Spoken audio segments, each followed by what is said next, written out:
चलो कंटिन्यू करते हैं।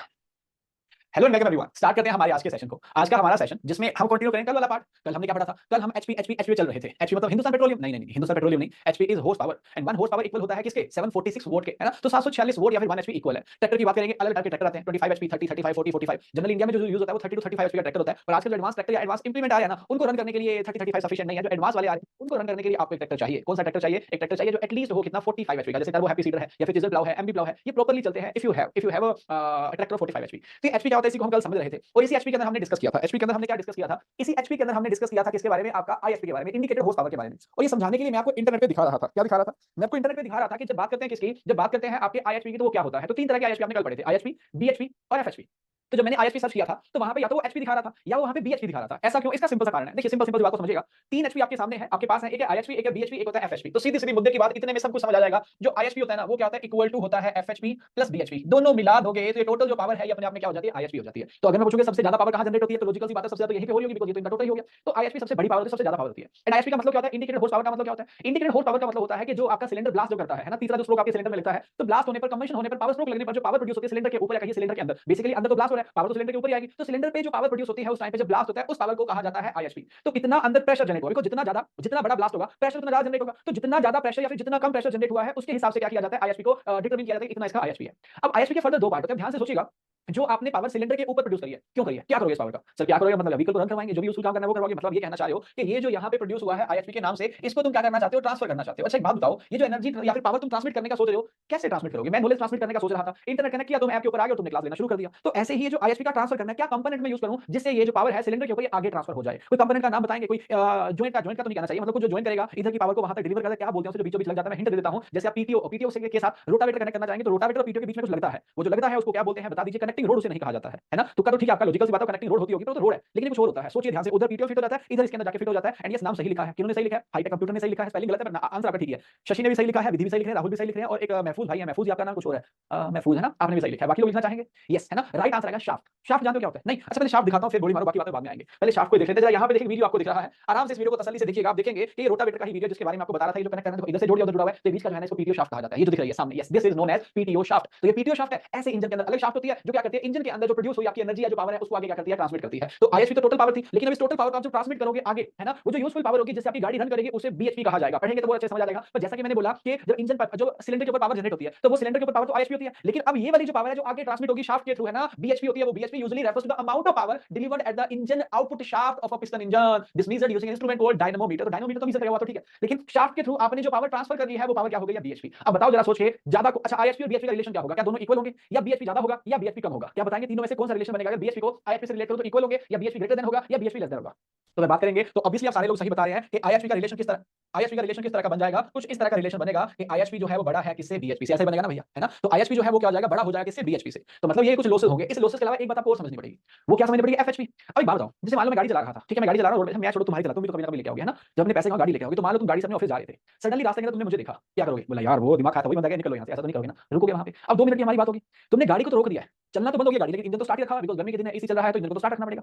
आप मेरे से बात कर रहे हो फॉर नेक्स्ट 2 to 3 मिनट्स, इस टाइम पे इंजन चल रहा है, गाड़ी नहीं चल रही है, मतलब गाड़ी आगे रन तो नहीं कर रही पर इंजन चल रहा है। तो क्या इंजन को चलाने के लिए कुछ एनर्जी चाहिए? आप बोलोगे हाँ पावर तो चाहिए सर, लेकिन ये वो पावर है जो वेस्ट है आपकी, क्योंकि गाड़ी चलती फिर तो समझ आता है कि पावर यूज हो रही है, पर ये तो फालतू की एनर्जी वेस्ट हो रही है। पर लिमिटेशन हमारी ये है कि मुझे अगर गाड़ी को चलाना है तो उसके साथ साथ इंजन को भी चलाना पड़ेगा। तो कहने का मतलब ये कि इंजन खुद को चलाने के अंदर भी पावर लेता है, उसके बाद वो पावर प्रोड्यूस करता है। तो वो पावर जो इंजन को चलाने के लिए चाहिए वो होती है एफएचपी, जो डिलीवर होती है गाड़ी को चलाने के लिए वो होती है बीएचपी, और एफएचपी बीएचपी को दोनों को जोड़ा गया तो वो होता है आईएचपी। बोलो तीनों टर्म समझ आई कि नहीं आई? अगर तुम्हें समझ आ गई तो फिर अब मुझे बताओ, तुम जब गाड़ी लोगे तो इन तीनों में से क्या देखोगे? गाड़ी कोई एक बताओ, इन तीनों में से क्या देखना चाहोगे? आईएचपी देखना चाहोगे, बीएचपी देखना चाहोगे, या फिर एफएचपी देखना चाहोगे? वैसे तो किसी भी इंजन के स्पेसिफिकेशन में जाओगे तीनों ही डेटा आपको मिल जाएगा, लेकिन आपको अगर एक डेटा ही अवेलेबल होगा तो कौन सा देखना चाहोगे? ऑब्वियसली अगर एक ही डेटा अवेलेबल होगा तो आप फिर जाना चाहेंगे इसके साथ। क्यों सर? कारण ये, इसका तो सेंस ही नहीं बनता कि इंजन को चलाने के लिए कितनी पावर चाहिए, इससे मुझे क्या लेना। हालांकि अगर तीनों जाने तो अलग बात है, तो आपको इससे क्या लेना? इंजन को आपको ये देखना है कि मेरी गाड़ी को आउटपुट कितना मिलेगा इस इंजन से, है ना? या फिर ये देखना है कि टोटल, अब देखना टोटल कितना प्रोड्यूस होगा, ये इंपॉर्टेंट है, लेकिन उतना इंपॉर्टेंट नहीं है जितना इंपॉर्टेंट ये है कि मेरी गाड़ी को कितना आउटपुट मिलेगा। बिकॉज़ अल्टीमेटली मैटर क्या करता है कि आपकी गाड़ी जब रन करेगी तो गाड़ी का आउटपुट कितना मिलेगा। खुद पूछो, मैं आपको कह रहा हूं आपके लिए इंपॉर्टेंट क्या है कि पावर सिलेंडर पे कितनी प्रोड्यूस होगी, पावर गाड़ी को कितनी मिलेगी। ऑब्वियसली आप लोग पावर मेरी कार को कितनी मिलेगी, सिलेंडर क्या करेंगे? पर चलिए सिलेंडर पे तो बहुत पावर प्रोड्यूस हो रही है पर गाड़ी चली नहीं रही है, बिकॉज़ बीएचपी का कम हो गया है ना। तो बीएचपी इज इंपॉर्टेंट पार्ट। इसीलिए आप जो इंटरनेट पे सर्च करेंगे, मुझे नहीं पता इंटरनेट क्या दिखाएगा, बिकॉज़ इंटरनेट में बहुत सारी इंफॉर्मेशन अवेलेबल होती है, पर मैं यहां पे कोई भी कार का एचपी लिखता हूं तो चांसेस ये होंगे कि वो क्या करेगा, वो बीएचपी के बारे में दिखाएगा, पर आईएचपी दिखा सकता है। बड़ी बात नहीं है, देखो मैंने एचपी और थार लिखा है, मुझे नहीं पता क्या दिखाने वाला है ये। तो यहां पे देखिए किसकी इन्फॉर्मेशन दे रहा है, या तो टॉर्क की इन्फॉर्मेशन दे रहा है या बीएचपी की इन्फॉर्मेशन दे रहा है, एंड दोनों ही इंपॉर्टेंट है। क्यों? टॉर्क का भी तो मतलब वही है कि रोटेट करने के लिए कितनी पावर लगेगी, एंड बीएचपी का मतलब है कि आईएचपी के बाद शाफ्ट से कन्वर्ट होकर मेरी गाड़ी के ऊपर आउटपुट मुझे कितना मिलेगा, है ना। तो बीएचपी इंपॉर्टेंट है आपके लिए जब आप एक नया इंजन लेना चाहेंगे, फिर चाहे वो ट्रैक्टर हो, कार हो, रोटावेटर या कुछ और हो। तीनों टर्म मुझे लगता है आपको अच्छे से समझ आ गई होंगी। आईएचपी, बीएचपी, एफएचपी में आगे चल सकता हूं। अगली दो टर्म पढ़ेंगे डीबीओ एच, पीटीओ एचपी और ड्रो बार एचपी। ये क्या होता है? ड्रो बार को समझने के लिए आपको ड्रो बार एचपी को समझने के लिए ड्रो बार का पता होना चाहिए। क्या होता है बताता हूं। आपने ट्रैक्टर ट्रॉली देखा हुआ है? अगर देखा है तो ये बताओ, ट्रैक्टर के साथ ट्रॉली जब जोड़नी होती है तो ये जो ट्रॉली आगे जाके लगती है ट्रैक्टर के अंदर, ट्रैक्टर के उस पार्ट को क्या कहा जाता है? जिस पार्ट के अंदर आप ट्रॉली लगा देते हो, ट्रैक्टर के उस पार्ट को क्या कहा जाता है? नाम बताओ मुझे उस पार्ट का। तो अगर बात करें कि इसकी ट्रैक्टर के पीछे जो लगा हुआ पार्ट होता है जिसके अंदर आप ट्रॉली को अटैच करते हो, उसे सामान्य भाषा के अंदर हिच कह सकते हैं आप, बट अदरवाइज ड्रो बार कहा जाता है। क्या कहता है ड्रो बार? ड्रो का मतलब क्या होता है? खींचना, है ना। तो आपकी गाड़ी को, आपकी ट्रॉली को वो खींचेगा, तो वो जो आप ऐसे लगाते हो फिर उसमें हुक डाल देते हो, वो बेसिकली ड्रो बार होता है ट्रैक्टर का, है ना। मैं आपको दिखा भी देता हूं बिकॉज़ आप हिच लिख रहे हैं तो सारे कंफ्यूज ना हो। ये देखिए मैं यहां पे लिख रहा हूं ड्रो बार ऑफ ट्रैक्टर, और आप देखेंगे ये वही वाला पार्ट दिखाएगा जहां पे आप क्या करते हो, जहां पे आप ट्रॉली को ऐड करते हो। अब बता दो सारी इमेजेस के अंदर आपको वही पार्ट दिख रहा है। कोई भी इमेज जूम कर देता हूं, अच्छे से समझ आओगे। बताओ आपको समझ आ गया कि नहीं आ गया? इस हुक को निकालेंगे, इसके अंदर ट्रॉली का आगे वाला पार्ट डालेंगे, फिर हुक को दोबारा डालेंगे, तो ये ड्रो बार के अंदर लग गया। ठीक है, ओके। अब क्वेश्चन आपसे ये तो समझ आ गया। अब क्वेश्चन आपसे क्या पूछा जाएगा बताता हूं। पहला तो ये कि ड्रो बार एचपी का मतलब क्या होता है। आपका इंजन जो पावर प्रोड्यूस कर रहा है, इस पे 100% पावर तो ट्रांसफर हो नहीं सकती है, पर इस पे बहुत ज्यादा पावर ट्रांसफर नहीं हो पाएगी, बिकॉज़ पावर ट्रांसफर करने के लिए जो आपकी कनेक्शन है ना, वो क्या होना चाहिए? टाइट होने चाहिए। पर ये अपने आप में लूज कनेक्शन है, लूज तो होता है ना यार ये वाला, है ना। तो यहाँ पे टोटल इंजन की कितने परसेंट पावर को ट्रांसमिट किया जा सकता है, मतलब जो आपका ड्रो बार एचपी से डीबीएचपी भी कहा जाता है, ड्रो बार एचपी कितना होता है, या टोटल इंजन की कितने परसेंट पावर ड्रो बार पे ट्रांसमिट की जा सकती है। तो याद रख लीजिएगा कितनी ट्रांसमिट कर सकते हैं, 50 टू 55%। तो टोटल जो इंजन पे पावर प्रोड्यूस हो रही है उसका 50 टू 55% कहां ट्रांसमिट हो सकता है? ड्रो बार पे। इसे डीबीएचपी या फिर ड्रो बार एचपी कहा जाता है। ड्रो बार एचपी तो समझ गए। इसके बाद ट्रैक्टर के पीछे ना एक और चीज लगी होती है जिसे कहा जाता है power take off unit. Short में उसे क्या कहते हैं? शॉर्ट के अंदर उसे पीटीओ कह देते हैं। तो पीटीओ की बात करेंगे, पावर टेक ऑफ की बात करेंगे, तो यहाँ पे देखिए इधर भी दिखाया उधर भी दिखाया है, कहीं क्लियर सा दिखे तो वो दिखाऊं मैं आपको। ये वाला देख लेते हैं। तो आप अगर देखेंगे इस ट्रैक्टर के पीछे ये पीटीओ शाफ्ट लगी हुई है, और शाफ्ट के आगे जहां के ट्रैक्टर में लग रही है ना, वो ये वाला पार्ट होता है, दिख रहा है आप लोगों को? इस वाले पार्ट के अंदर जाके लग जाती है। तो टोटल इंजन की पावर का यहाँ कितना ट्रांसमिट होता है उसे कहा जाएगा पीटीओ एचपी। रिपीट करना, क्या बोलेंगे? हाँ बिल्कुल, पीटीओ तो है, ये पावर जो है एचपी हो जाएगी तो पीटीओ एचपी कहा जाएगा। तो डीबीएचपी में तो ट्रांसफर हो रहा था कितना? 50 से 55%। अब बताओ यहाँ कितना ट्रांसफर होगा? पहले तो इतना सा बता दो, यहाँ पे ज्यादा ट्रांसफर होगा या कम? ऑब्वियसली ज्यादा होगा, बिकॉज़ टाइट कनेक्शन है, इतना लूज नहीं है जैसे डी ड्रो बार वाला था। तो कितना ज्यादा होगा? ज्यादा कितना होगा? 80 टू 85%। वहां 50 टू 55% पावर ट्रांसमिट होती है, यहाँ पे 80 टू 85% पावर क्या हो जाती है जी? ट्रांसमिट हो जाती है। क्या समझ गए सारे लोग? यस सर, समझ गए। चलो आगे बढ़ते हैं। कुछ डाउट आएगा तो बिंदास पूछ लीजिएगा, डाउट नहीं रहना चाहिए। आगे चलते हैं। ड्रो बार एचपी ने आपको पढ़ा दिया है, मैंने पीटीओ एचपी आपको पढ़ा दिया है। आगे चलते हैं नेक्स्ट टॉपिक पे, नेक्स्ट पॉइंट पे, जहां पे हम बात करेंगे selected equipment for seabed preparation, या फिर हम यहां पे देखेंगे वर्क कैपेसिटी। वर्क कैपेसिटी का मतलब कुछ ऐसा होता है जैसे मैं आपसे पूछूं, है ना, क्या पूछता हूं? दो तरह से क्वेश्चन पूछता हूं, आराम से सोच के बताइएगा। पहला मेरा क्वेश्चन ये है कि आप जब नोट्स पढ़ते हैं तो नोट्स पढ़ने में आपको एक पेज पढ़ने में कितना समय जाता है? चैट में लिखेंगे। अगर आपको क्या करना है, एक पेज पढ़ना है, एक पेज पढ़ने में कितना टाइम जाएगा? हाँ वैसे तो डिपेंड करता है रीडिंग करनी है या फिर याद करना है, कैसा करना है, ऐसे में तो आइडिया लेना है। 7 से 8 मिनट आप कह रहे हैं, इसको 10 मिनट मान लेते हैं, ठीक है। तो मतलब ये कि आपने मुझे क्या बताया? आपने मुझे बताया कि आपको लगते हैं 10 मिनट्स पर पेज, यही बताया तुमने, है ना, 10 मिनट्स पर पेज। अब मैं अगर आपसे पूछूं कि अगर आपके पास 1 घंटा है तो 1 घंटे में कितने पेज पढ़ पाओगे? 1 घंटे के अंदर आप कितने पढ़ पाओगे? ऑब्वियसली 10 मिनट एक को लग रहे थे, तो 1 आवर के अंदर आप कितने पेजेस को पढ़ पाएंगे? 6 पेजेस को। तो मेरा क्वेश्चन तो सेम ही है लगभग कि एक पेज को पढ़ने में 10 मिनट जाते हैं, ऐसे 6 पेजेस को पढ़ने में 1 घंटा चला जाएगा। ये वाला क्वेश्चन मैंने आपसे इसलिए पूछा बिकॉज़ इसमें अक्सर बच्चे कुछ कंफ्यूज हो जाते हैं कि मतलब क्या है इसका? एचए पर एच और एच पर एच कुछ मतलब नहीं भैया। इसका मतलब है हेक्टेयर पर आर, आर पर हेक्टेयर, कि 1 हेक्टेयर, जो हेक्टेयर की बात करते हैं, यहां देखिए इस वाले वर्ड के साथ चलेंगे हम, कि 1 आर के अंदर कितने हेक्टेयर कवर होंगे और 1 हेक्टेयर कवर करने में कितने आर लगेंगे। दोनों बातें अलग-अलग हैं। फिर से रिपीट करते हैं कि 1 घंटा में काम करूंगा, 1 घंटे के अंदर कितना हेक्टेयर कवर होगा, या मुझे 1 हेक्टेयर कवर करना है उसके लिए कितने घंटे लगेंगे। जैसे फॉर एग्जांपल एमडी प्लाव के केस में अगर आप 1 आवर तक एमडी प्लाव चलाएंगे तो 0.2 से 0.25 हेक्टेयर कवर कर देगा। अब खुद ही सोचो, अगर 0.25 बोल देते हैं कि अगर 1 घंटा चलाने पर कोई 0.25 हेक्टेयर कवर कर रहा है, तो बताओ फिर पूरा हेक्टेयर कवर करने में कितने घंटे लगेंगे? ऑब्वियसली लॉजिकल है, अगर 0.25 1 से हो रहा है तो मतलब पूरा कितना 4 घंटे लग जाएंगे। और अगर मैं 0.25 ना लिख के 0.2 लिखूं तो आप क्या कहोगे? सर 5 घंटे लग जाएंगे। वही तो यहां पे कहा गया, ध्यान से देखो, 4 से 5 घंटे। तो 1 घंटे में 0.2 से 0.25 हेक्टेयर कवर होगा, और 1 हेक्टेयर कवर करने में कितना लग जाएगा? 4 टू 5 आवर्स। सेम यहां पे डेटा दिया गया, फिर इधर देखो 0.4 से 0.5 1 घंटे में हो जा रहा है, तो 2 घंटे में काम बन जाएगा सारा का सारा। तो वैसा ही यहां पे, तो ये डेटा है जस्ट, उम्मीद करता हूं ये वाली बात समझ आ गई होगी। नीचे वाला डेटा तो आपको याद करना है। आपने लिख तो दिया कि रिपीट कर दीजिए, पर ये नहीं लिखा क्या रिपीट करना है। चलो आगे बढ़ते हैं। अगली बात करते हैं टाइप ऑफ स्पेयर की। टाइप ऑफ स्पेयर की बात करेंगे तो आपने देखा होगा, ज्यादा दूर नहीं जाते हैं। स्पेयर वाले केस में एक हमारे पास हेड स्पेयर होता है, वो देखा आपने मूवीज के अंदर भी होता है, शायद आप भी घर में करते होंगे, हाथ के अंदर पकड़ के प्लांट्स के ऊपर पानी ऐसे डालते हैं। नहीं तो लड़के वो जो कटिंग करवाने जाते हैं ना, वो कटिंग करवाने जाओ दिसंबर जनवरी महीने के अंदर, क्योंकि लड़कियां जब पार्लर में जाती है तो उनके 500-600 रुपए लगते हैं हेयर कट कराने के, तो वो बड़ा इज्जत से करते हैं। अपने वाले 50 रुपए लेते हैं, तो 50 रुपए में इज्जत नहीं करते, वो दिसंबर के अंदर ठंडा पानी लेके यूं कर देते हैं। कौन समझाए कि भाई मैं 4 दिनों से नहाया नहीं था, तुमने सारा ठंडा पानी डाल देते हैं ना वो। हाँ 50 रुपए के अंदर ऐसी सर्विस मिलेगी भाई। लड़कियों के निकलते हैं क्योंकि उनके कटिंग में तो कुछ करना नहीं होता, लड़कियां कहते हैं बाल बराबर कर दो, अपने वाले नाटक करते इधर से हटाओ इधर से हटाओ, काम ज्यादा करना पड़ता है लड़कों वाले केस में, और पैसा कम मिलता है, तो वो ऐसे डर खा देते हैं भाई। लड़कियों वाले उनको पता बराबर ही तो करना, रुपए 500 ले लेने हैं, तो उनके केस में थोड़ा परवाह करता है कि पानी गर्म होना चाहिए, यूज भी करना पड़े। मैं ऐसे बोला था बिकॉज़ वो जो पानी ऐसे डालते हैं वो स्पेयर काइंड ऑफ ही तो होता है। तो ऐसे ही अगर आप स्पेयर की बात करेंगे तो आपका जो स्पेयर है जैसे एग्रीकल्चर में यूज करेंगे, वो जितने बड़े पार्टिकल्स निकालेगा तो उसका डिस्चार्ज रेट उतना बढ़ जाएगा, है ना। जितने बड़े पार्टिकल निकालेगा उसका डिस्चार्ज रेट होगा उतना ज्यादा हो जाएगा। जैसे यहाँ पे देखिए बात करते हैं किसकी? हाई वॉल्यूम स्पेयर की। हाई वॉल्यूम स्पेयर की बात करेंगे तो इसका वॉल्यूम ज्यादा है, ये ज्यादा डिस्चार्ज निकाल रहा है। तो हाई वॉल्यूम स्पेयर वाले केस में क्या हो जाएगा? 400 लीटर से भी ज्यादा का डिस्चार्ज कर देगा 1 हेक्टेयर के अंदर। किसका 400 लीटर? जो भी आप उसके अंदर डालेंगे स्प्रे करने के लिए, वो जो डिस्चार्ज है वो 400 लीटर से ज्यादा हो जाएगा। जो लो वॉल्यूम है वो 5 लीटर से लेके 400 लीटर पर हेक्टेयर का डिस्चार्ज निकालेंगे, और जो अल्ट्रा लो होंगे, अल्ट्रा लो कितना डिस्चार्ज देंगे? लेस देन 5 लीटर, बस 1 हेक्टेयर के अंदर ओनली 5 लीटर या उससे भी कम क्या देंगे? डिस्चार्ज देंगे। अब डाउट और क्वेश्चन यहाँ पे ये आता है, या तो सिंपल सा क्वेश्चन आता है, what is the capacity of low volume sprayer? 500 से 400, 5 से 400 लिख दोगे।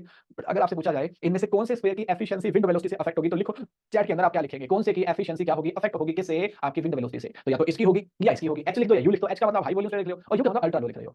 तो अच्छी बात है, आप सारी बातें पहले से जान रहे हैं। सब लोग अल्ट्रा लो लिख रहे हैं, of course ultra low right answer है, बिकॉज़ अल्ट्रा लो जो स्प्रे है उसको कम डिस्चार्ज निकालने के लिए पार्टिकल के साइज को बहुत छोटा-छोटा करना पड़ेगा। अब पार्टिकल साइज जितने छोटे होंगे हवा से उतनी जल्दी क्या होंगे, अफेक्ट होंगे या हवा दौड़ जाएंगे, एफिशिएंसी क्या कर देंगे आपकी, कम कर देंगे। ठीक है, ओके आगे चलते हैं। स्प्रे की बात हमारी हो गई है, लास्ट पॉइंट की बात करते हैं, फिर अगले टॉपिक पे चलेंगे। लास्ट पॉइंट है ड्राफ्ट रिक्वायरमेंट। सर ये क्या होता है? देखिए ड्राफ्ट रिक्वायरमेंट की बात करेंगे तो ड्राफ्ट अगर आपको वर्ड याद हो जो एनिमल हस्बेंड्री पढ़ते हो तो मिल्च और डुअल पर्पस ब्रीड के बाद जो आपकी रोड पर्पस ब्रीड आती है, आप उन रोड पर्पस ब्रीड को क्या बोलते हो, ड्राफ्ट ब्रीड भी कहते हो। अब वो रोड पर्पस किस काम आती है?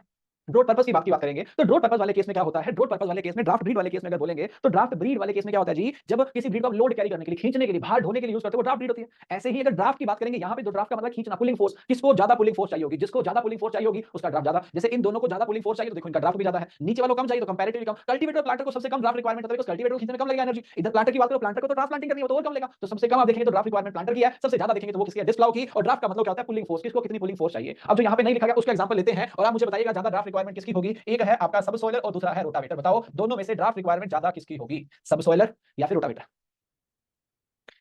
हाँ, बहुत अच्छे लोग हो तुम यार, एक बच्चे को छोड़ के। एक बच्चा जिसने रोटावेटर लिखा उसको छोड़ दो, बाकी सब अच्छे बच्चे हैं, ये सारे सब सॉइलर कह रहे हैं। रोटावेटर तो भाई क्या होता है ना, देखो रोटावेटर की ड्राफ्ट रिक्वायरमेंट तो सबसे कम है क्योंकि रोटावेटर को पीटीओ चलाता है, तो पीटीओ से रोटेट करवाता है ना, तो आराम से समझिए इस बात को, रोटावेटर के ब्लेड ऐसे घूमते हैं, घुमाऊं क्या ब्लेड, ये देखो आराम से देखिएगा, रोटावेटर के जो ब्लेड होते हैं ना वो कुछ इस तरह से घूमते हैं, तो जब इस तरह से घूमेंगे ना ब्लेड तो रोटावेटर खुद को आगे पुश करता है, बिकॉज़ ये ब्लेड घुसा ऐसे ऐसे ऐसे आगे पुश कर रहे हैं उसको भाई साहब, है ना। तो रोटावेटर का जो ड्राफ्ट रिक्वायरमेंट है बहुत कम हो जाएगा, लेकिन सब सोलर को मिट्टी के अंदर घुसना है, कितना 45 50 60 70 75 सेंटीमीटर तक भाई साहब, तो उसकी ड्राफ्ट रिक्वायरमेंट क्या होगी, ज्यादा होगी। ठीक है जी, समझ गए। जो रोटावेटर लिखने वाला भाई था वो भी समझ गया होगा, नहीं समझा है तो पूछ ले, मैं समझा दूंगा। चलिए जी, यहाँ पर इंजीनियरिंग का इंट्रोडक्शन पार्ट तो हो गया खत्म, आईएचपी बीएचपी एफएचपी खत्म हो गया, टर्म्स आपको समझ आई होंगी। कल को गाड़ी होगी तो अब आपके लिए हेल्प हो जाएगी ना, एटलीस्ट कुछ कुछ आपको पता होगा, होता है ना ऐसे सच में। मैं आपको बताया, मैं जब कोचिंग वाली बिल्डिंग बनवा रहा था तो मुझे लिटरली कुछ नॉलेज नहीं है कंस्ट्रक्शन का, है ना। तो मैंने मेरे जानकार से पूछा, मैंने उसका एक्चुअली ऑफर करा, मैं कहा तो कुछ दिन फ्री है, पैसे लेना मेरे से, पर यार बिल्डिंग जब तक बन गई 2-4 महीने के लिए आ जा यहाँ पे। वो कहता फ्री तो नहीं, मैंने कहा चलो ठीक है, पर कहता तरीका बता देता हूँ, बिल्डिंग तेरी अच्छी बनेगी। मैंने कहा बता, कहता जब भी तू जाए ना बिल्डिंग देखने, क्योंकि ठेके पे दिया होता काम, तो जब भी जाए ना तेरे को कुछ समझ आए ना तो कमी निकाल देना। मैंने कहा मैं तो कमी निकाल दूंगा, है ना, पर कमी समझ आनी चाहिए, कमी है क्या, कहता तेरे को कुछ लेना देना नहीं है, ऐसी कमी निकाल हमको भी ना समझ आएगा, तेरे को आ रही है उनको आ रही है। मैंने इस ट्रिक को यूज किया और सच में इसका इंपैक्ट आया, है ना। जब भी जाओ कुछ ना कुछ कमी निकाल दो बस, कि यार ये लग रहा है ठीक से नहीं हो रहा, वो कह रहा है ठीक से कर देगा, उनको लग रहा है भाई साहब बंदा छोटी-छोटी कमियां निकाल रहा है, ऐसी कमियां जो हमें भी समझ नहीं आ रही, मित्र भी समझ पा कमियां, और सच बताऊं मुझे खुद को नहीं समझ आ रहा मैं कौन सी कमी निकाल रहा हूं, मैं तो ट्रिक यूज कर रहा हूं और ट्रिक बढ़िया काम आई है ना।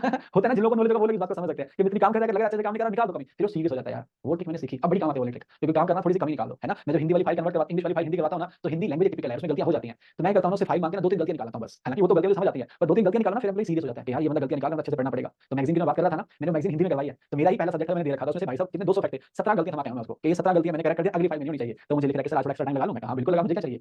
ठीक है चलो, ये ऐसे ट्रिक्स काम आ जाते हैं कभी-कभी, आपको भी समझ आएगा, जब आप जॉब लग जाएंगे ना, आपका जो सीनियर होगा ना वो भी ऐसे कमी निकाल देगा, तो मैंने अच्छे से तो करा था पर वो फिर भी निकाल देगा। चलो, मैगजीन इंग्लिश में नहीं है, नहीं मैगजीन डबल लैंग्वेज में, इस साइड इंग्लिश इस साइड हिंदी, सबको खुश रखना है ना हमने, तो वो फ्री में देने वाले हैं, तो मतलब सबको फ्री में नहीं, इवेंट करेंगे वहां सबको फ्री देंगे, तो एक साइड इंग्लिश एक साइड हिंदी लिखेंगे। आइए बताऊंगा तुम लोग को, अभी डिस्कस मत करो, अभी आगे चलते हैं। नेक्स्ट बात करते हैं किसकी, नेक्स्ट बात करते हैं टिलेज की। टिलेज सारे लोग आप जानते होंगे, टिलेज को समझाने के लिए काम करते हैं, किसी भी लड़के का एग्जांपल ले लेते हैं, मेरा ही एग्जांपल ले लो। अब जैसे मैंने बोला कि हम एक इवेंट करने वाले हैं, अब वो इवेंट जब करेंगे तो क्या लगता है, जैसा मैं क्लास के अंदर खड़ा हूं ऐसे ही तैयार होकर वहां पे जाऊंगा, ऑफ कोर्स नहीं, है ना, ट्रेनिंग करवाऊंगा, हेयर कट लूंगा, थोड़े कपड़े बड़े अच्छे तरह के पहनूंगा, है ना, अच्छे से बन के जाऊंगा, इंसान तो वही रहूंगा ना, है ना, कोई थोड़ा तैयार हो से बदल थोड़ी जाऊंगा। पर मैं अगर इंसान वही रहूंगा तो तैयार होकर जा रहा हूं, तुम भी तो जब फेयरवेल पे जाते हो या फिर वो जब डिग्री मिलती है, क्या बोलते हैं, कन्वोकेशन पे जाते हो या किसी फंक्शन बनने जाते हो ना, बनने ठंडे से क्या हो जाता है, रिप्रेजेंटेशन बेटर हो जाता है, दिखने में अच्छे दिखते रहेंगे तो वही इंसान, घुच में तो घुच ही रहेंगे, अच्छे तो अच्छे ही रहेंगे, पर रिप्रेजेंटेशन बेटर हो जाता है। ये वाली बात इसलिए बता रहा हूं कि टिलेज भी इसी तरह का काम है ना। टिलेज की जब बात करते हैं तो टिलेज वाले केस में क्या होता है, आपकी जो मिट्टी है जब हार्वेस्टिंग करते हो, हार्वेस्टिंग के बाद जो सोइल होती है थोड़ी सी हार्ड हो जाती है, हार्ड सोइल के अंदर सोइंग करोगे तो बढ़िया बात नहीं है, तो आप मिट्टी की कंडीशन को कुछ इस तरह से मैनिपुलेट करते हो कि वो बाद में सीड सोइंग के लिए क्या हो जाती है, सूटेबल हो जाती है। तो वो मैनिपुलेशन जो तुमने करा या वो डिस्टर्बेंस जो तुमने करा, है ना, मैनिपुलेशन या फिर डिस्टर्बेंस जो तुमने करा है, उस मैनिपुलेशन या डिस्टर्बेंस को क्या कहा जाता है, उसे टिलेज कहा जाता है। ठीक है जी, मैनिपुलेशन या डिस्टर्बेंस जो आपने करा है उसको क्या कहा जाएगा, उसको टिलेज कहा जाएगा, राइट, ओके।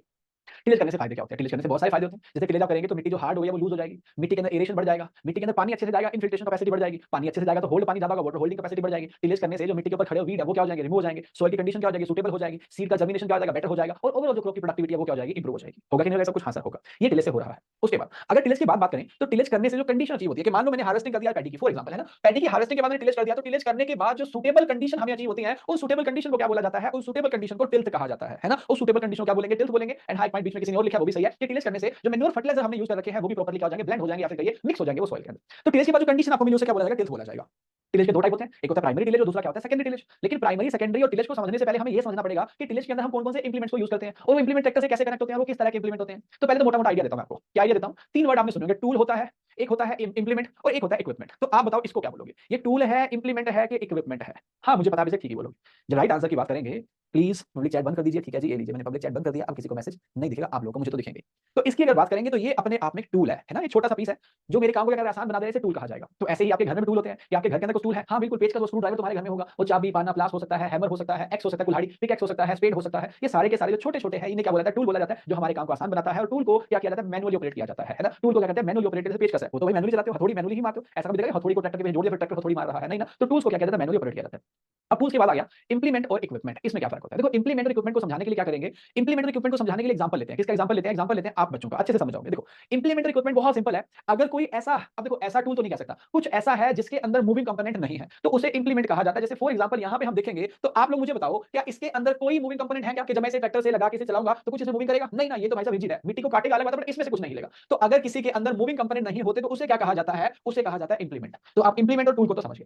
अब जिसके अंदर मूविंग कंपोनेंट होते हैं, जैसे फॉर एग्जांपल अब इसके अंदर तो बहुत सारी मूविंग कंपोनेंट है, तो इसे इक्विपमेंट या फिर मशीन कहा जाएगा। आईसीआर कहता है कि इक्विपमेंट या फिर मशीन सेम नाम है, इंप्लीमेंट अलग है, टूल अलग है। तो टूल वो छोटा सा पीस हो गया किसी मेटल का जो आपके काम को आसान बना देता है। इंप्लीमेंट हो गया जिसके अंदर मूविंग कंपोनेंट नहीं है, एंड अगर उसके अंदर मूविंग कंपोनेंट है तो उसे क्या कहा जाएगा? इक्विपमेंट या फिर उसे मशीन कहा जाएगा। क्या तीनों वर्ड समझ आ गए? इफ यस देन दो टाइप के टिलेज की बात भी कर लेते हैं। दो टाइप के टिलेज के अंदर कौन आता है? एक आती है प्राइमरी टिलेज, एक आती है सेकेंडरी टिलेज। तो पहले तुम मुझे बताओ, तुमने जो एजुकेशन ली है, पहले बच्चे थे फिर बड़े हुए स्कूल में फिर आगे गए फिर आगे, तो पहले कौन सी एजुकेशन तो मिली थी? प्राइमरी एजुकेशन की सेकेंडरी एजुकेशन? ऑब्वियसली वो 5वीं क्लास वाली एजुकेशन थी वो तो प्राइमरी एजुकेशन थी। फिर 9वीं 10वीं वाली कौन सी थी आपकी? सेकेंडरी एजुकेशन थी। तो मतलब ये कि पहले प्राइमरी आती है फिर सेकेंडरी आती है।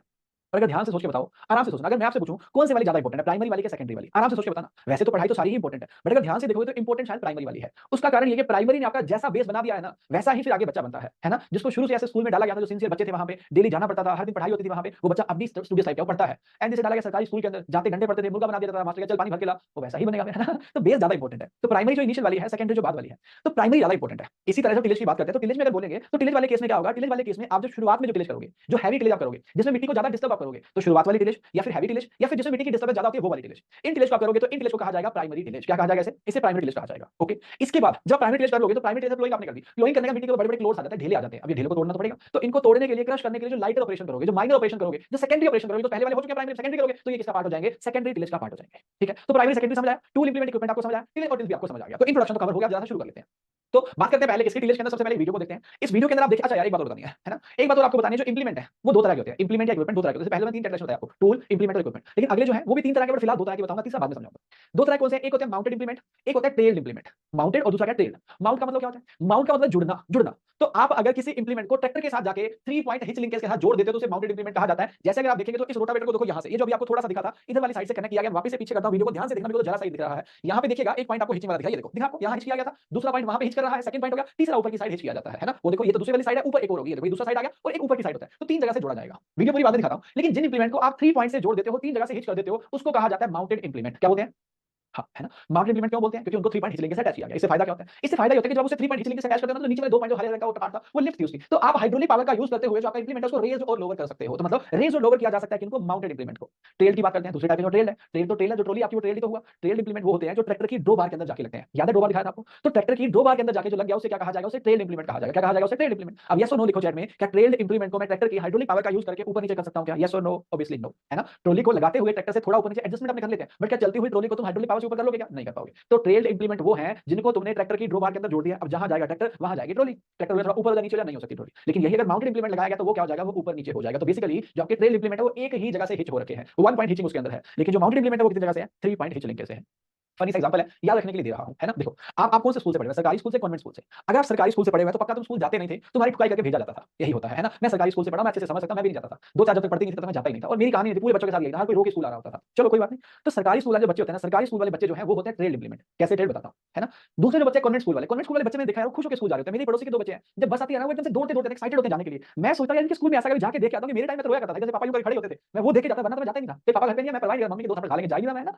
ऐसा क्या है इनके स्कूल में? तो वो कॉन्वेंट स्कूल वाले हैं। अच्छा कॉन्वेंट स्कूल वालों को मैं क्या बोल रहा हूं? Mounted implement. पता है क्यों? कि कॉन्वेंट वालों क्या होता है ना, कॉन्वेंट वालों केस में क्या होता है, पापा या मम्मी जो उनको लेके जाते हैं, उनको पहले 1 पॉइंट हिचिंग 2 पॉइंट हिचिंग ऐसे उठा लेते हैं, और कॉन्वेंट स्कूल जाने वाला बच्चा जो अपने दोनों हाथों को यहां के गले में डाल लेता है, मॉम डैड। तो बेसिकली 3 पॉइंट हिचिंग के साथ अटैच हो गया और मां बाप ने उसको ऊपर उठा लिया, बाद में नीचे रख देंगे। तो माउंटेड वाले तो हो गए क्या आपके रेज एंड लोअर हो गए, 3 पॉइंट हिचिंग के साथ अटैच हो गए, तो कॉन्वेंट वाले तो है क्या? Mounted implement. अब आते हैं हमारे सरकारी स्कूल वाले, जानना चाहते नहीं है ये, तो इनके पास 1 पॉइंट हिचिंग के लिए, तो ये कह रहा है मैं स्कूल नहीं जा रहा, मेरा पेट दर्द हो रहा है, मेरा सर दर्द, मेरा फीवर। अब इधर से आ रही है पापा की ड्रॉ बार, ये पापा की ड्रॉ बार है, ये तुम्हारा हिच पॉइंट, ये पकड़ लिया बस। इसके बाद भाई साहब घसीटा जा रहा है, बच्चा जा तो नहीं रहा, अब जिधर ट्रैक्टर जाएगा ट्रेलर को इधर जाना पड़ेगा। और अब बताओ क्या चांसेस हैं कि पापा का जो ड्रॉ बार है वो तुम्हें ऐसे ऊपर नीचे कर सकता है? नहीं कर सकता, क्योंकि 1 पॉइंट से अटैच हो। अगर आप 3 पॉइंट से अटैच होते फिर आपको उठा लिया जाता। तो 3 पॉइंट हिच लिंकेज वाले जो होते हैं उनको रेज एंड लोअर किया जा सकता है। 1 पॉइंट वालों को बस घसीटा जाएगा, आगे जा रहा है स्कूल के नहीं जा रहा, आप भी ऐसे अटके हुए नहीं जा रहा, पापा वाला जोड़, चलो ठीक है जो भी है, तो आपको याद रह जाएगा माउंटेड क्या होता है, ट्रेल क्या होते हैं, है ना।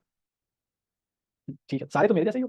कोई कह रहा फीवर नहीं बोलता था उसे पकड़ा जाता था, मैंने फीवर वाला बहाना बढ़िया चलाया था, पर फिर एक दिन मेरे माँ बाप को रियलाइज हो गया था कि ये हर दिन झूठ बोलता है, तो थर्मोमीटर लेके आ गए मेरे घर वाले यार, कितने निर्दयी निकले यार, है ना। बच्चे के लिए थर्मोमीटर लेके आ गए, मान लो यार मेरी बात, कहते हैं बच्चे मन के सच्चे, आप तो वेरीफाई करने के लिए थर्मोमीटर ले आए हो। तो जब मैं फीवर का बहाना लगाता ना मेरे मुंह के अंदर डाल देते उसे, और इतना घटिया थर्मोमीटर था, वो टेंपरेचर थोड़ा सा कम दिखाता था उल्टा यार। मैंने कहा मुझे कौन सा बिग फीवर हो गया, मेरा टेंपरेचर कम हो गया है ना, तो कम दिखाता था। उसका बहाना बहाना छोड़ दिया फीवर वाला, फिर मैं सर दर्द का लगाता था, पेट दर्द का लगा, अब लाओ कौन सा थर्मोमीटर लाओ, पेट दर्द बताएगा, है ना। चलो कोई बात नहीं, आगे चलते हैं, चलो ठीक है।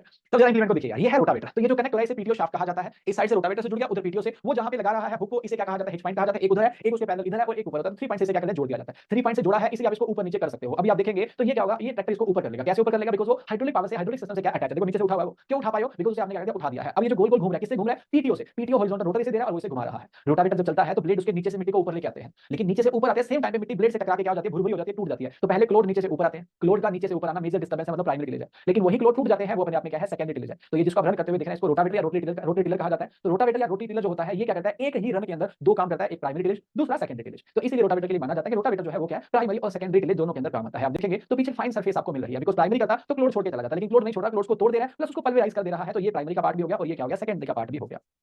कोई कह रहा है कि रोटावेटर के अंदर व्हील क्यों लगा, व्हील तो नहीं लगा हुआ था, साइड में ब्लेड लगा हुआ था। तो ब्लेड क्या है, कट लगा रहा है। ध्यान से अगर आप देखेंगे तो जब वो ब्लेड चल रहा है ना, वो साइड में कट लगाता जा रहा है, तो इजी हो जाएगा आपके लिए, आपको क्लियरली दिखता जाएगा कि इतना पार्ट कवर हो चुका है। अगला पार्ट जब दोबारा आएगा तो वहां से आपको कंटिन्यू करना आपके लिए क्या हो जाएगा, आसान हो जाएगा।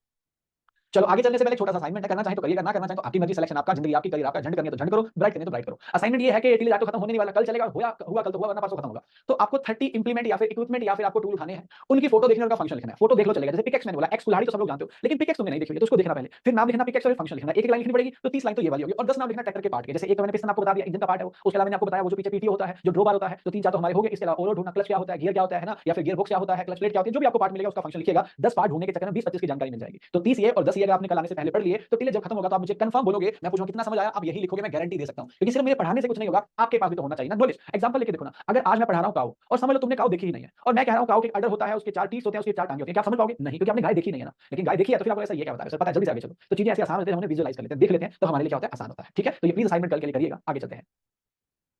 टिलेज मैंने आपको बता ही दिया था कि टिलेज बेसिकली क्या है, टिलेज मैनिपुलेशन है। आप यहाँ पे क्या करते हो, आपकी लैंड को मैनिपुलेट करते हो या फिर लैंड को कुछ इस तरह से डिस्टर्ब करते हो कि वो सोइंग के लिए क्या हो जाए, सुटेबल हो जाए। तो टिलेज की बात करेंगे, ये क्या प्रिपरेशन है लैंड का, किसके लिए, क्रॉप्स को ग्रो करने के लिए। मैनुअल क्लियरिंग आप जो करते हो, फॉलोड बाय मैकेनाइज्ड टिलेज। तो टिलेज मोस्टली आजकल मैकेनाइज्ड ही है, मतलब मशीनरी का यूज करते हुए हम करते हैं। बट हाँ, अगर एरिया छोटा है तो इसे स्पेड की सहायता से, खुरपी की सहायता से मैनुअली भी किया जाता है। Tillage is the manipulation of the soil into a desired condition. तो मैनिपुलेशन तो उसी वे में करोगे ना जैसा तुम्हें चाहिए। तो मैनिपुलेशन कह दो या फिर डिस्टर्बेंस कह दो, बात एक ही है, बिकॉज़ करना तो डिस्टर्ब ही पड़ रहा है। रोटावेटर जब चल रहा था मिट्टी को डिस्टर्ब ही तो कर रहा था, और मैंने भी तो यही सिखाया आपको कि डिस्टर्बेंस अगर ज्यादा हो रही है तो प्राइमरी टिलेज कह दो उसे, और अगर डिस्टर्बेंस कम हो रही है तो फिर आप उसे क्या बोलेंगे, सेकेंडरी टिलेज आप उसे बोलेंगे। टिलेज की बात करेंगे तो टिलेज क्या है, टिलेज प्रैक्टिस है किसका, tillage is the practice of aerating the soil to permit moisture and air movement, है ना। टिलिंग एक प्रैक्टिस होगी जहां पे आप क्या करते हैं, एरेट करते हैं सॉइल को, बिकॉज़ लूज हो जाएगी तो एरेशन बढ़ेगा, साथ साथ मॉइस्चर और एयर की मूवमेंट क्या हो जाएगी, बेटर। जैसे पीछे फोटो देखेंगे तो इस लैंड के अंदर जब मैं टिलेज कर दूंगा तो टिलेज करने के बाद क्या होगा, इसके अंदर हवा का आदान प्रदान अच्छा हो जाएगा, प्लस वाटर का अंदर जाना, यानी कि इन्फिल्ट्रेशन भी क्या हो जाएगा, वो भी हो जाएगा, है ना, इन्फिल्ट्रेशन बेटर हो जाएगा।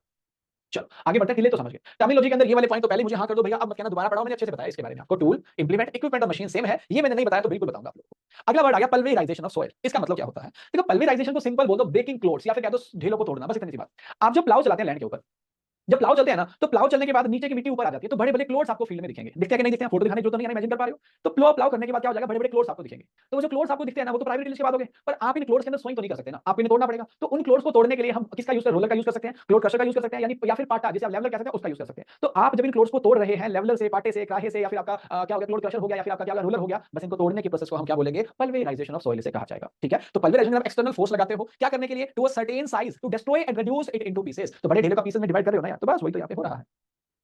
ठीक है जी, तो यहां आपने सीख लिया क्या, इन टर्मिनोलॉजी को कुछ डाउट रहा हो तो प्लीज पूछिएगा। आगे बढ़ते हैं। अब क्या करेंगे, जैसा कि मैंने बोला कि पढ़ने से ज्यादा इंपॉर्टेंट होता है देखना, तो पहले देखेंगे चीजों को, है ना, उसके बाद पढ़ना शुरू करेंगे। तो मैं आपको आगे कुछ फोटो दिखाता जाऊंगा, आपको मुझे 2 3 चीजें बतानी है। मैं अगर आपसे पूछूंगा उसका नाम क्या है, जैसे मैं बोलूं उसका नाम क्या है तो आप बता दोगे सर ट्रैक्टर है। फिर पूछूंगा कौन से टिलेज का पार्ट है, प्राइमरी का, सेकेंडरी का। फिर मैं पूछूंगा ये टूल है, इंप्लीमेंट है कि मशीन है, तो कोई डाउट नहीं, आप बता दोगे सर ये मशीन है। तो जैसे कि आप जानते हैं ट्रैक्टर है अपने आप में मशीन है, फटाफट से चैट के अंदर लिखो ये प्राइमरी का पार्ट है कि सेकेंडरी का पार्ट है, जल्दी से सब लोगों से आंसर चाहिए जितने भी क्लास के अंदर है ना, ये प्राइमरी का पार्ट है या सेकेंडरी का, या फिर दोनों का भी हो सकता है।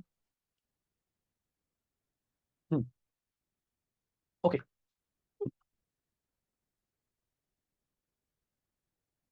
ठीक है, सिमरन ने तो कुछ अलग आंसर लिख दिया है, सौरभ ने भी अलग लिखा है, बाकी 90% लोगों ने लिखा है बोथ, पर कुछ लोगों ने प्राइमरी भी लिखा है। देखिए मैं आपको बता दूं, आपने ऐसा कुछ सुना होगा, वो कहते हैं ना विनाश काले विपरीत बुद्धि, है ना, या फिर गरीबी में आटा गीला। इसका मतलब जानते हो क्या होता है, इसका मतलब होता है एग्जाम में गलत आंसर देना। जैसे आप दे रहे हैं मुझे इस टाइम पे, मेरे प्यारे भाइयों, टिलेज की डेफिनेशन क्या थी, टिलेज की डेफिनेशन थी मिट्टी को डिस्टर्ब करना। ट्रैक्टर मिट्टी को डिस्टर्ब नहीं करता भाई, ट्रैक्टर के पीछे क्या अटैच करोगे वो मिट्टी को डिस्टर्ब, ट्रैक्टर कब से मिट्टी को डिस्टर्ब करने लगा, उसके पीछे क्या लगाया जाएगा वो डिस्टर्ब करेगा। Tractor is not the part of tillage भाई लोगो, ट्रैक्टर टिलेज का पार्ट नहीं है। टिलेज का पार्ट कौन होगा, टिलेज का पार्ट होगा वो जो ट्रैक्टर के साथ अटैच होगा। तो ना ये प्राइमरी का पार्ट है, ना ये सेकेंडरी का पार्ट है, ना ये दोनों का पार्ट है। अब बताओ जब मैं वर्ड यूज करता हूँ झंडू, तो तुम हो के नहीं, क्योंकि तुम्हें टिलेज की डेफिनेशन भी बताती है, तो ना होती तो अलग बात है, डेफिनेशन भी बताती टिलेज की, फिर भी तुमने गलत कर दिया, तो कोई बात नहीं मेरे भाइयों, कोई बात नहीं, झंडू हो तो हो सही, लेकिन पेपर में झंडू नहीं बनना, वहां पे गलतियां नहीं होनी चाहिए, तभी तो मैं कह पाऊंगा, है ना, कि झंडू बन गया ऑफिसर, तभी तो बनोगे, ऐसे तो बनोगे नहीं। चलो आगे बढ़ते हैं। ये एक झंडू और आ गया, कौन है ये झंडू, शशिकांत भाई क्या करा ये तूने, क्यों अपनी फ्री में बेइज्जती करवाता है, क्यों तूने व्हाइट बोर्ड शेयर किया, ये लो। अब शशिकांत ने व्हाइट बोर्ड शेयर कर दिया है, कुछ लोग जो हैं वो अपने मजे ले रहे हैं अलग से, करो करो, यही काम करो, मैं रिकॉर्डिंग को रोक देता हूँ। हाँ यही लिखो, लिख दो लिख दो। ठीक है, आगे चलते हैं। तो ये तो आपने जान लिया कि ये किसी टिलिस का पार्ट नहीं है, ये ना तो प्राइमरी का पार्ट है ना सेकेंडरी का। इसके पीछे जो लगेगा वो क्या होगा, वो टिलिस का पार्ट होगा। तो अब जो आपको दिख रहे हैं ऑब्वियसली टिलिस का पार्ट है। ये चारों के चारों एक ही टिलिस का पार्ट है। तो बताओ मुझे, पी यानी प्राइमरी का पार्ट है या फिर एस यानी सेकेंडरी का पार्ट है? अगर आप इनको देखोगे तो ये मेजर डिस्टर्बेंस करने के लिए बने हैं। इनफैक्ट ये सारे के सारे प्लाव ही है ना। जब बात करेंगे आपके प्राइमरी टिलिस की, कभी कभी प्राइमरी टिलिस को प्राइमरी टिलिस ना लिखे प्लोइंग लिख दिया जाता है, क्योंकि प्राइमरी टिलेज के अंदर होता ही है। मैंने क्या बोला, मैंने कहा कि कभी-कभी प्राइमरी टिलेज को प्राइमरी टिलेज ना लिख के उसे क्या लिख दिया जाता है, उसे प्लोइंग लिख दिया जाता है। ठीक है जी। तो कारण ये कि जितने भी हमारे प्लाव होते हैं ना, वो सारे के सारे किसका पार्ट होते हैं, वो प्राइमरी टिलेज का पार्ट होते हैं। तो यहाँ सारे आपको प्लाव दिख रहे हैं, तो ये किसका पार्ट है, प्राइमरी टिलेज का। अब मैं अगर आपसे पूछूं ये सारे इंप्लीमेंट है कि इक्विपमेंट है, तो कोई मूविंग कंपोनेंट तो आपको यहाँ पे दिख नहीं रहा, तो मतलब ये सारे के सारे जो दिख रहे हैं अपने आप में क्या है, ये इंप्लीमेंट ही है। लेकिन नाम तो इनके सभी के सेम नहीं है। नाम की बात करेंगे तो पहला जो आपको दिख रहा है, फटाफट से नाम बता दो। जो फर्स्ट आपको दिख रहा है इसे क्या कहा जाता है, सर इसे कहते हैं डिस्क हैरो। ओके ठीक है जी। उसके बाद अगला लिखो जल्दी से, डिस्क हैरो है ना। ओके अगले की बात करते हैं। अगला जो हमें दिख रहा है उसे क्या बोलते हैं, बताता हूं। उससे पहले मैं आपको बता दूं, मैंने जानबूझ के गलत लिखा है, डिस्क हैरो इसे नहीं कहा जाता। डिस्क हैरो जो होता है वो सेकेंडरी का पार्ट होता है, ये प्राइमरी का पार्ट है। तो यहाँ पे आप जो देख रहे हो ये डिस्क हैरो नहीं है, ये वाला क्या है, ये वाला डिस्क प्लाव है। ये वाला डिस्क प्लाव, तो इधर वाला जो है इसका बोर्ड ऐसे मुड़ा सा हुआ है, मतलब मोल्ड है। मोल्ड का मतलब ये कैसा प्लाव हो गया, ये आपका मोल्ड बोर्ड प्लाव यानी कि एमबी प्लाव हो गया। अगर दोनों आपने देख लिए तो खुद से क्वेश्चन क्यों नहीं पूछते हो, कौन सा क्वेश्चन सर, कि सर दोनों प्लाव ही हैं तो फिर दो क्यों है, एक से काम चला लो। वो इसीलिए कुछ कुछ सोइल जो है वो हार्ड सोइल है। हार्ड सोइल के अंदर अगर एमबी प्लाव घुसेगा, घुस तो जाएगा लेकिन वो अटक जाएगा, इसके टूटने के चांसेस होंगे। नहीं टूटा तो अटक पका जाएगा, क्यों, क्योंकि वो हार्ड सोइल है, फ्रिक्शन वहां पे ज्यादा हो रहा है। तो फ्रिक्शन को कम करने के लिए और हार्ड सोइल के अंदर क्या करने के लिए, प्लोइंग करने के लिए इसको यूज नहीं किया जा सकता। फिर आप रोलिंग बॉटम को यूज करोगे, राउंड बॉटम को यूज करोगे, जो वहां जाके अटकेगा नहीं। अब बताओ हार्ड सोइल के अंदर अटकेगा ना, ये तो राउंड राउंड है, ये अटकने वाला नहीं है। तो जहां पे ये ना चल पाए वहां पे क्या आएगा, आपका डिस्क प्लाव आ जाएगा। ओके उसके बाद इनको अगर देखोगे तो ये वाला है हमारा सब सोइलर, इसे आप सब सोइलर कह दीजिए या आप इसे सब सोइल प्लाव भी कह सकते हैं। और ये वाला जो हमारा है इसको गलती से भी भाई साहब रोटा कल्टीवेटर मत कह देना, क्योंकि कुछ लोग कल्टीवेटर, कल्टीवेटर ना हैवी नहीं होता भाई, ये हैवी इंप्लीमेंट है। ये जो है ये जाता है 35 से लेके 45 सेंटीमीटर की डेप्थ में, और ये जाता है 45 से लेके 75 सेंटीमीटर की डेप्थ में। ऐसा ही दिखने वाला जो कल्टीवेटर है वो तो 10 से 20 सेंटीमीटर कवर करता है भाई, मतलब डेप्थ 10 से 20 सेंटीमीटर है। तो कल्टीवेटर सेकेंडरी टिलेज का पार्ट होता है, उसकी बात यहाँ नहीं करेंगे। ये सारे प्राइमरी का पार्ट है, ये जो है प्लोइंग करने के काम आते हैं। और इधर वाले दोनों जो है ये मिट्टी के अंदर सब सोइलिंग यानी कि जहां पे हार्ड लेयर बन जाए, हार्ड पैन बन जाए, उनको तोड़ने के काम आते हैं। तो ये हार्ड पैन को तोड़ने काम आएंगे। अगर आपको हार्ड पैन तोड़ने कम डेप्थ में तो चिजल प्लाव को ले लीजिए, ज्यादा डेप्थ के अंदर जाना है तो सबसॉइल प्लाव को ले लीजिए। सर सबसॉइल प्लाव की डेप्थ 45 टू 75 सेंटीमीटर होती है क्या, सर मैंने कहीं 90 सेंटीमीटर पढ़ा था, सही ही पढ़ा है आपने।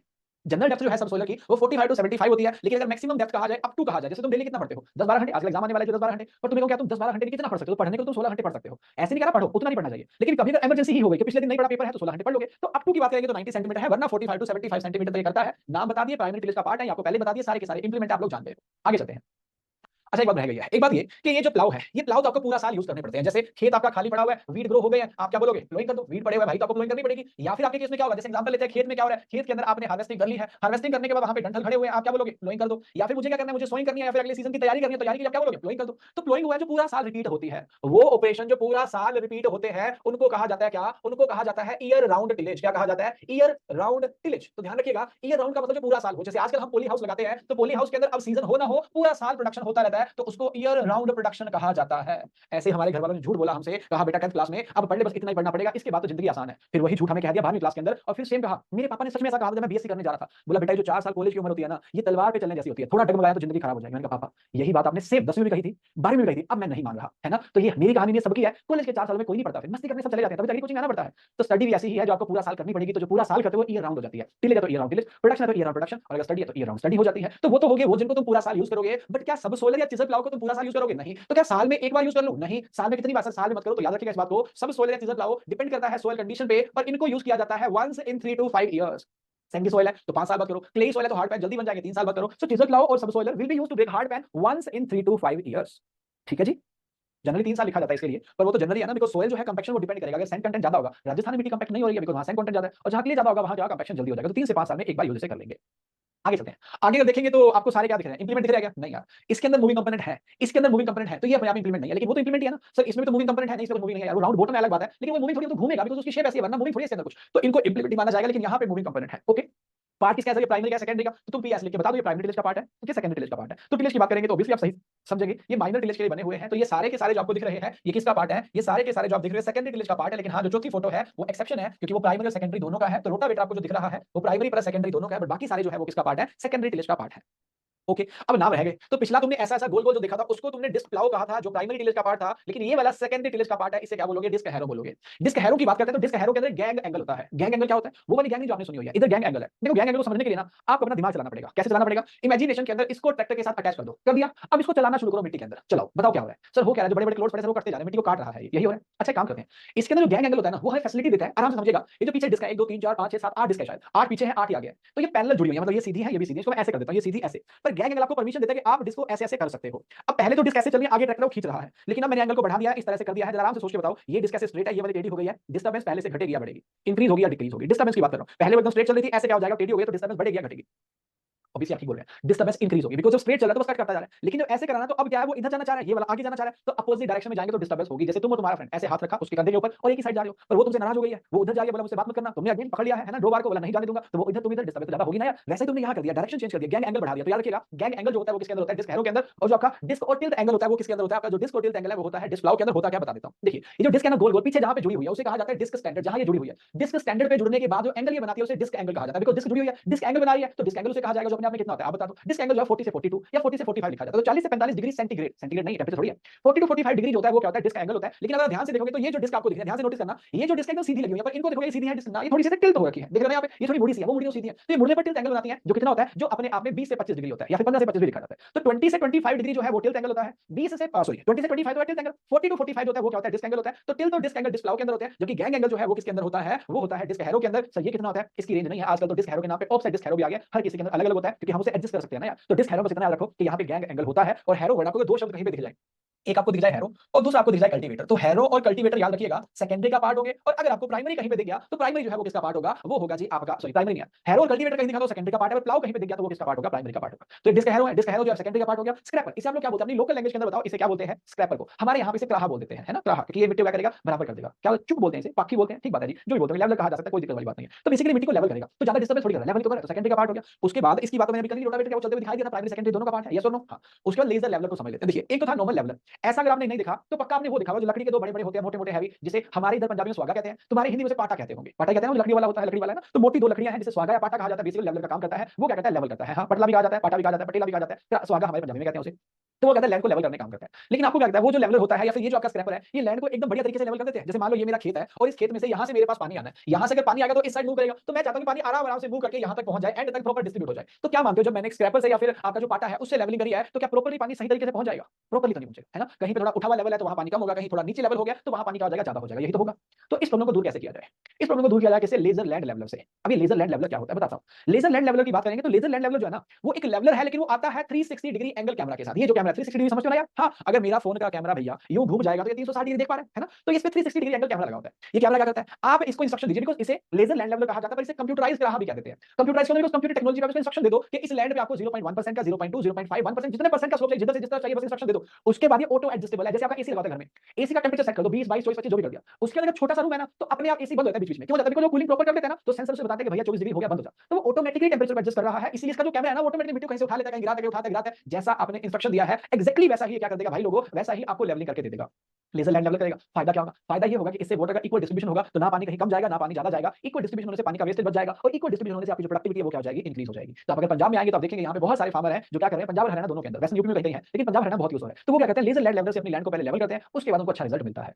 बात आपको समझ आ गई होगी। मैं जो समझाता हूं ये वाला पॉइंट, दिमाग है ना, दिमाग की लिमिट नहीं होती। मेरा दिमाग मुझसे कह रहा होता है कि यही वाला तुम सड़क बनाते टाइम बिल्डर लोगों को क्यों नहीं देते हो, है ना, वो सड़क को यूं बना के चले जाते हैं, पानी इकट्ठा होता है बारिश के अंदर, सड़क टूट जाती है ना, फिर खड्डे पड़े वहां पे, उनको भी दो ये वाला कि भाई पहले तो लेवल कर प्रॉपर, है ना, एकदम स्लो बना एकदम बढ़िया तरीके से। पता नहीं, और आपने देखा ना जब हाईवे बनते हैं बड़े बड़े हाईवे नहीं टूटते हैं बारिश से, क्योंकि उनमें स्लो प्रॉपर्ली मेंटेन कर देते हैं। पर अपनी गांव टाउन के अंदर सड़क निकलती है भाई, इसकी वैलिडिटी ही 1 साल होती है ना, उसको बनाया अक्टूबर नवंबर के अंदर, जुलाई के अंदर उसने टूटना ही टूटना। मैं कहता हूं भाई का कोई सड़क बना दे जुलाई में टूटेगी, बनती है 5 साल में एक बार, बिकॉज़ इलेक्शन 5 साल में एक बार आते हैं, और टूटती हर साल है। मुझे इस बात से बहुत दिक्कत है। मोदी जी कह रहे हैं 1 नेशन 1 इलेक्शन, मैं कह रहा हूं नहीं, आप बोलो 1 ईयर 1 इलेक्शन, अगर हर साल इलेक्शन होंगे ना तो हर साल नेताजी को आना पड़ेगा हाथ जोड़ने के लिए, काम करने के लिए, आते नहीं है यार, 5 साल आते हैं ना यार, तो 5 साल बाद सड़क नहीं बनती है अदरवाइज बाकी 4 साल बेचारी सड़क हो रही होती है, कोई तो आप मुझे सही कर जाओ। चलो आगे चलते हैं।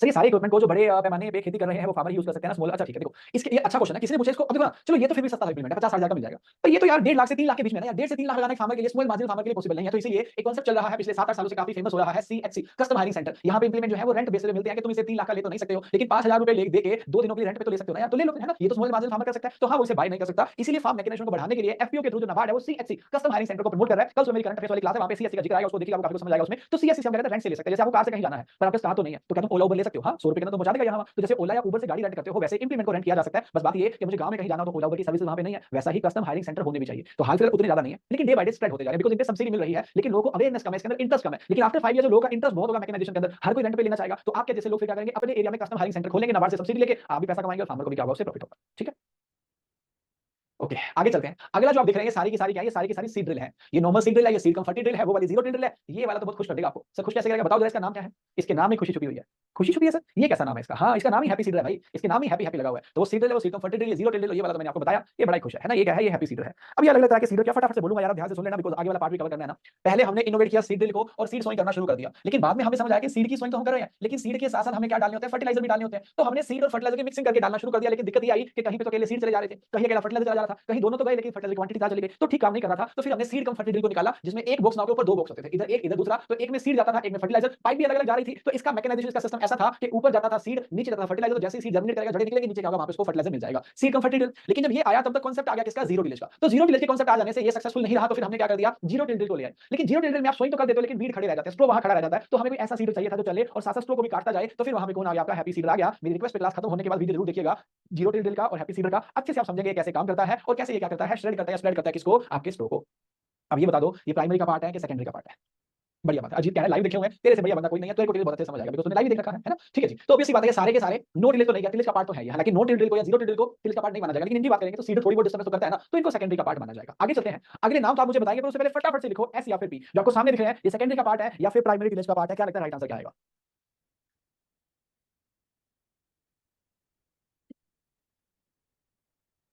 आशीष तिवारी जी कहते हैं सेकेंडरी टिलेज, आशीष कुमार पटेल जी कह रहे हैं सेकेंडरी टिलेज, बाकी लोग ठीक है। तो ये दो लोग भाई साहब प्यार से तुम्हें फिर से घोचू कहना चाहूंगा, क्योंकि अभी भी गलत किया था हमने ट्रैक्टर पे, अब तो गलती ना करते। ये भाई साहब टिलेज का पार्ट नहीं है, ये पोस्ट हार्वेस्ट इंप्लीमेंट है, ये मिट्टी को डिस्टर्ब नहीं करते। आशीष भाई ये बता, ट्रोली मिट्टी को डिस्टर्ब करती है? कंबाइन तो आजकल चल रही है जहां पैडी हार्वेस्ट है, डिस्टर्ब करती है ना? तो ऐसा कहा जाता है कि इंसान को अपनी नहीं दूसरों की गलतियों से सीखना चाहिए। हमारे एग्रीकल्चर वाले तो अपनी गलती से नहीं सीखते भाई, बोला दोबारा करूंगा, जो करना कर लो, मैं तो फीस पूरी दे रखी हूं, गलत आंसर ही दूंगा। अगर सही आंसर आते सर तो फिर आपसे कोचिंग कर लेता, मजाक बनाते क्लास में मेरा हर बार, है ना? तो भाई अभी सिखाया था ना यार, दोबारा क्यों सिखाना पड़ेगा? तो इनमें से कोई भी क्या है अपने आप में टिलेज का पार्ट नहीं है। ये जो आपको दिख रहा है इसे कहा जाता है कंबाइन हार्वेस्टर। क्या बोलते हैं? हाँ, हार्वेस्टर तो है ये, पर कंबाइन क्यों लगा बताता हूँ। ये वाला जो है इसको कहा जाता है क्या? थ्रेशर।